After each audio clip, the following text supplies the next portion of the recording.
This is Sadaharu Yagi's Authentic Classic Volume 1 Slingerland Radio King instrument expansion for Roland sound modules. That's a mouthful.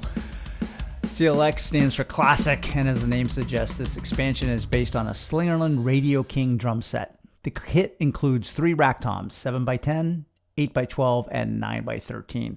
There are 2 floor toms, 14x16 and 16x18. I'm glad I don't have to move this kit. There are 2 snare drums, a 5.5x14 and a 6.5x14. And finally, there are 2 kick drums, a 14x24 and a 14x18, with 1 instrument slot for each kick.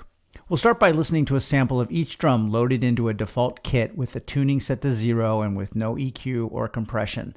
Then we'll listen to the kick, snare, and toms using a short MIDI fill that I recorded. I played that MIDI back through the V71, so each kit gets the same performance, and you can hear a direct comparison. There are no cymbals played in this demo.